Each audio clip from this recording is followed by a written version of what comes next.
Assalamualaikum warahmatullahi wabarakatuh. Perkenalkan, nama saya Liliani.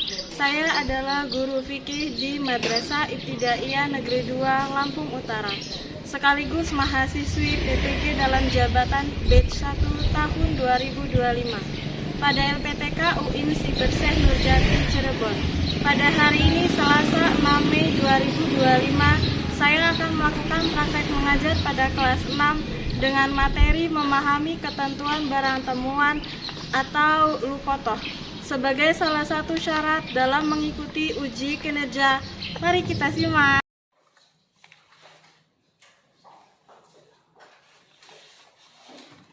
Assalamualaikum teman-teman.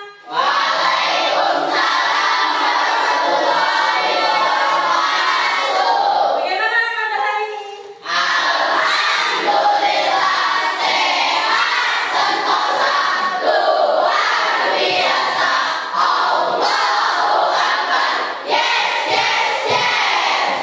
Sebelum memulai pelajaran hari ini, marilah kita berdoa terlebih dahulu. Boleh? Silakan Al-Farizi untuk memimpin doanya.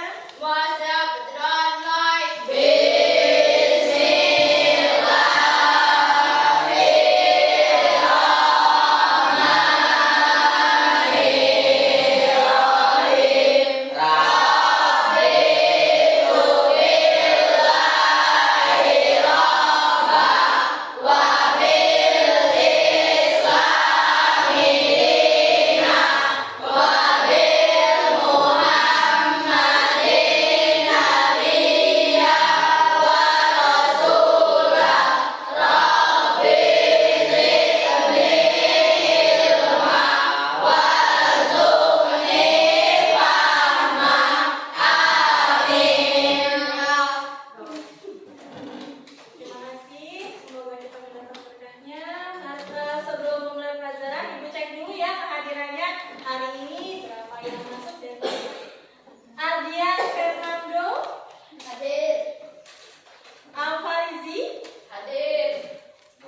Jelita hadir. Rohil hadir.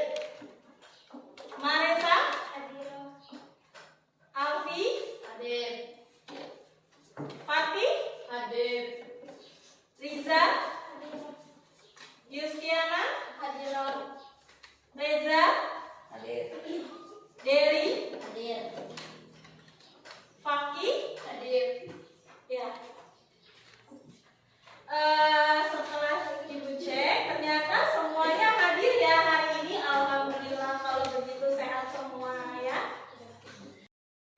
Baiklah anak-anak, Ibu akan menyampaikan tujuan pembelajaran kita hari ini. Apa yang kita pelajari?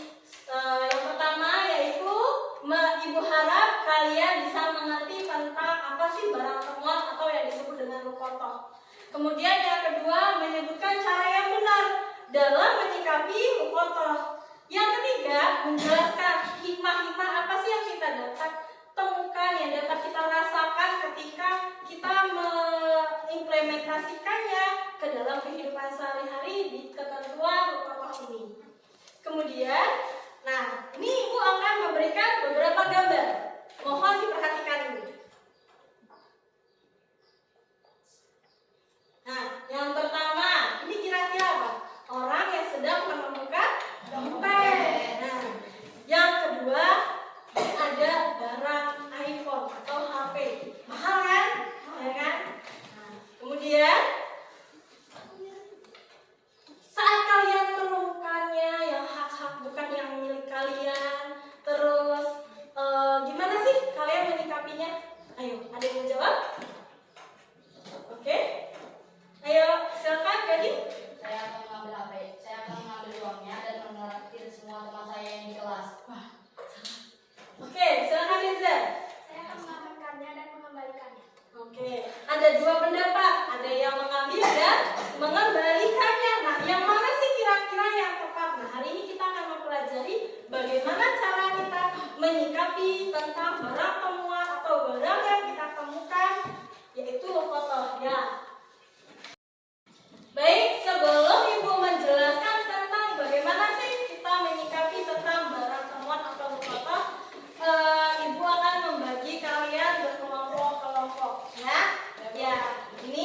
keluar semua.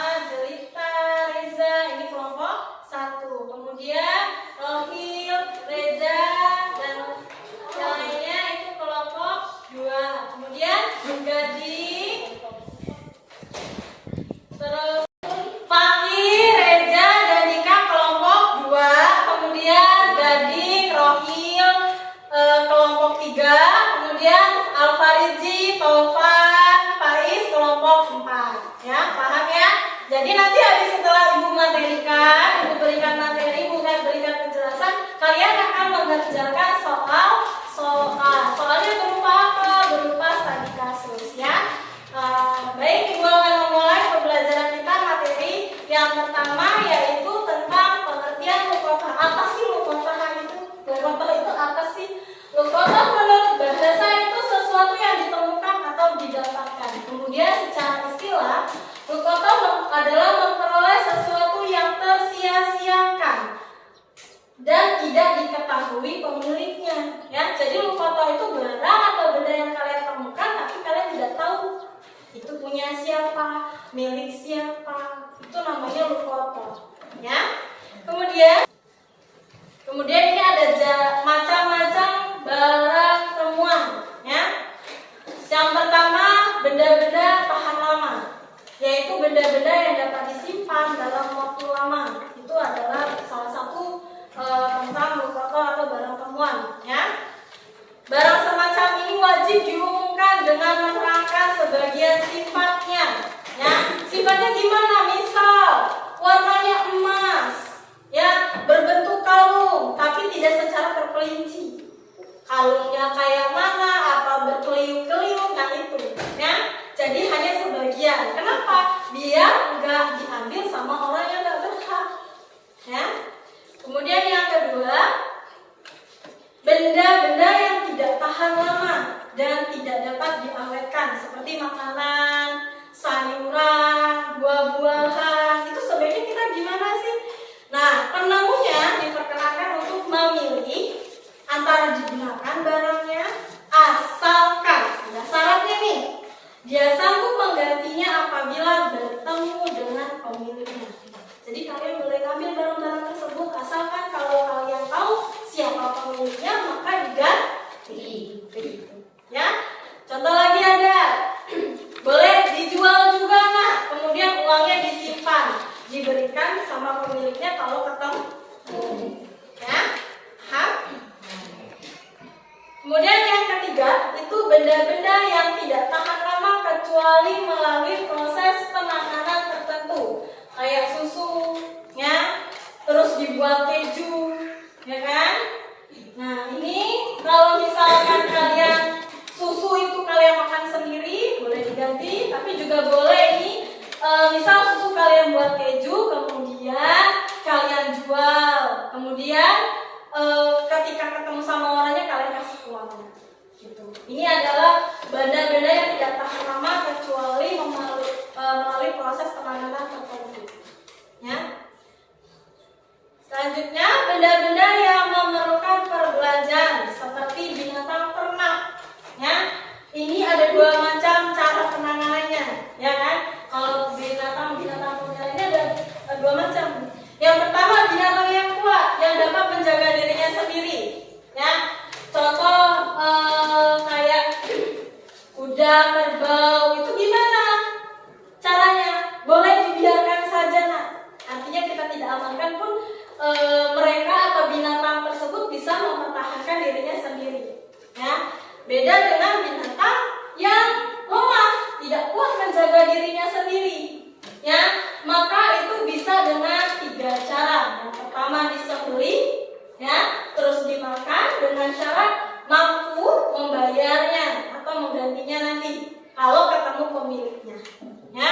Kemudian yang kedua dijual, uangnya disimpan. Kalau ketemu pemiliknya, uangnya dikasih ke pemiliknya. Yang ketiga itu boleh dipelihara, dikasih makan, ya, sampai ketemu pemiliknya, ya. Bu, ya. Ini barang udah jual tapi pemiliknya tidak bayar lebih, Nah itu nggak boleh, ya. Jadi harusnya kita menjual, kita kasih uang Jadi dari barang itu aja, ya. Nah ini sikap terhadap barang temuan atau kotoh, ya. Gimana sih kita harus bersikap? Tadi kan ada gambar, kemudian ibu sudah mengatakan ada dua beda pendapat. Nah ini ibu jelaskan bagaimana kita harus bersikap ketika kita menemukan barang temuan, ya. Yang pertama itu wajib ya, wajib untuk diapakan? Kira-kira ada yang tahu? Diumumkan, ya, diumumkan terlebih dahulu. Tapi diumumkannya itu jangan yang semuanya tadi kayak tadi, hanya separuhnya, ya. Diumumkan boleh lewat pengeras suara kayak di masjid atau misal di sekolah, nanti kalian titipkan gurunya, nanti gurunya ditemukan uang tapi tidak disebutkan nominalnya, ya. Supaya apa? Supaya tidak ada yang mengaku ya. Kemudian kalau barangnya ini ada ketentuan, ya. Kalau barangnya melebihi harga 45.000 atau 10 dirham, masa pemberitahuannya itu 1 tahun.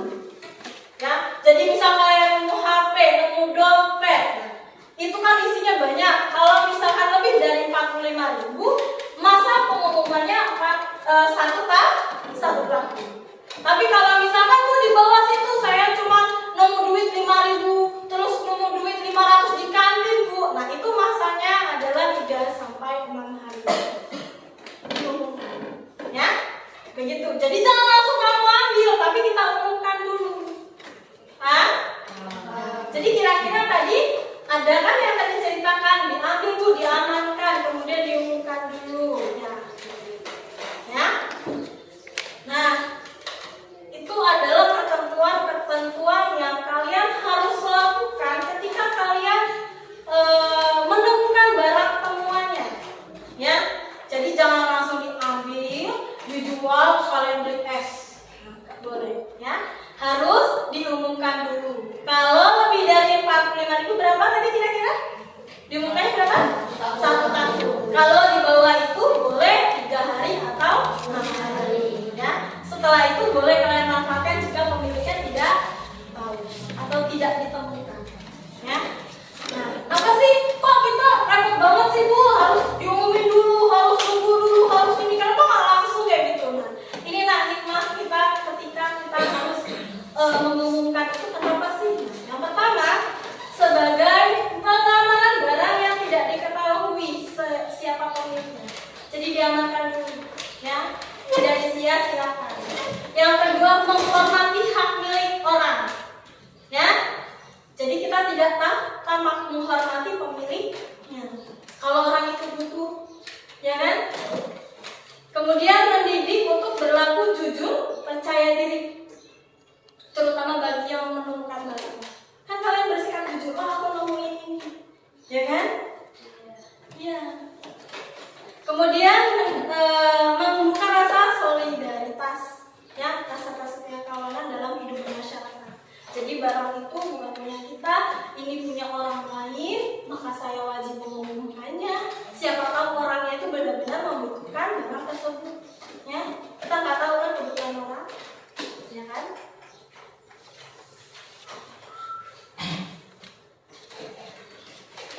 Oke, itu tadi penjelasan sedikit tentang foto atau barang temuan. Nah, kira-kira ada yang bertanyakan nggak nih? Kira-kira? Oke, cerita silakan. Kemarin kan saya menemukan duit 2.000, terus ada yang ngaku itu miliknya. Jadi saya kembalikan ya Bu?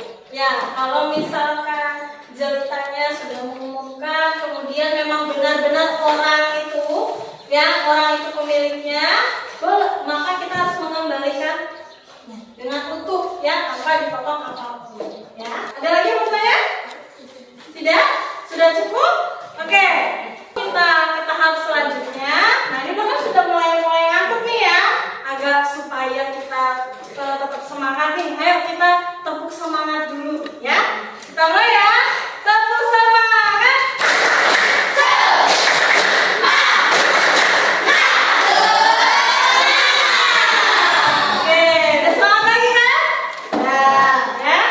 Nah, setelah ini, ibu ada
B.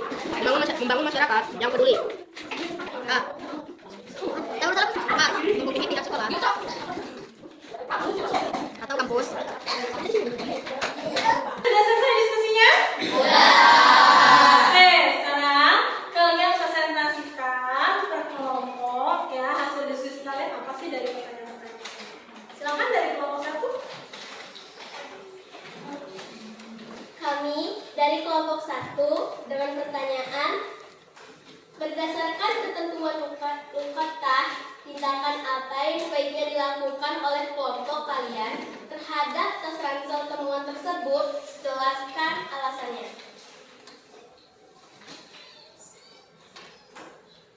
Dan ini hasil diskusi kelompok kami, yaitu tindakan yang sebaiknya dilakukan.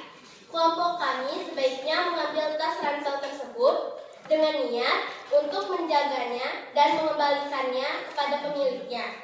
Alasannya adalah adanya kekhawatiran tas tersebut akan hilang, rusak, atau diambil oleh orang yang tidak bertanggung jawab jika dibiarkan.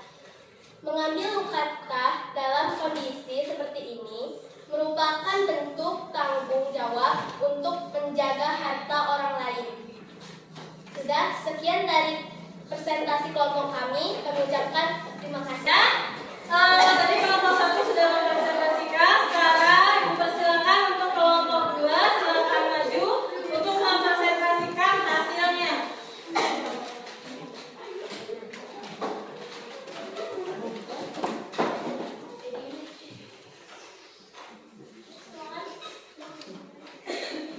Kami dari kelompok 2 akan presentasikan dengan seperti pertanyaan berikut. Sebutkan langkah-langkah yang harus kalian lakukan setelah menemukan tas tersebut sesuai dengan ajaran Islam. Langkah-langkah setelah menemukan tas sesuai dengan ajaran Islam. Langkah-langkah yang harus kami lakukan adalah: A. Mengamankan tas dan isinya di tempat yang aman. B. Berusaha mengenali ciri-ciri tas dan isinya, warna, merek, jenis, buku, dan lain-lain, untuk memudahkan proses pengumuman dan identifikasi pemilik. C. Segera mengumumkan penemuan tas tersebut secara luas. Beberapa cara yang dapat kami lakukan. 1. Menyampaikan pengumuman kepada pengelola taman. 2. Memasang pengumuman di papan informasi taman jika ada.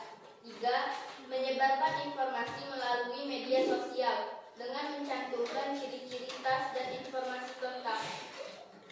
4. Menghubungi pihak sekolah atau kampus jika informasi di kartu pelajar memungkinkan. Menyimpan dompet dan uang di tempat yang aman dan tidak menggunakannya sedikit pun. Sekian dari kelompok kami. Terima kasih. Ya, terima kasih untuk kelompok 2. Kita kasih wewe dulu ya. Kasih W. Kasih O. Kasih W. Wow, keren. Ya, silakan duduk dari kelompok 2.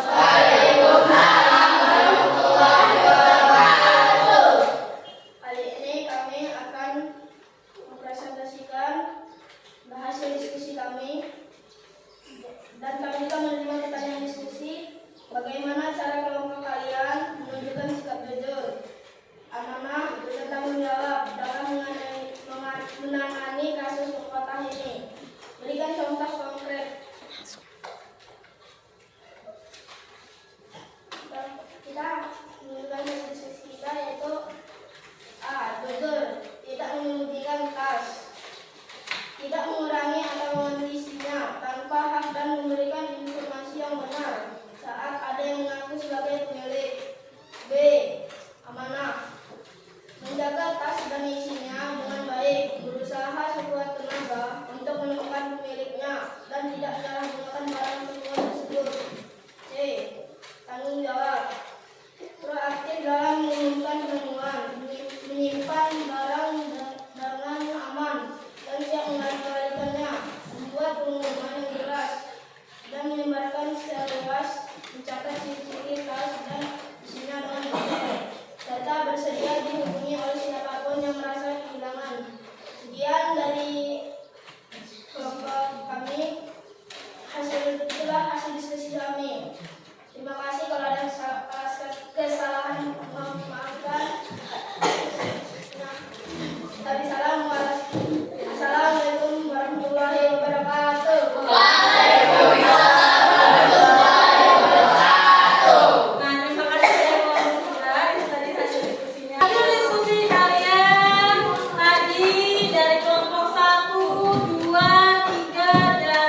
Ya, barang temuan itu nama lainnya lukotoh, ya, lukotoh ya. Jadi kalau misalkan bahasa lainnya barang temuan yaitu lukotoh. Yang kedua, Gading boleh dibaca?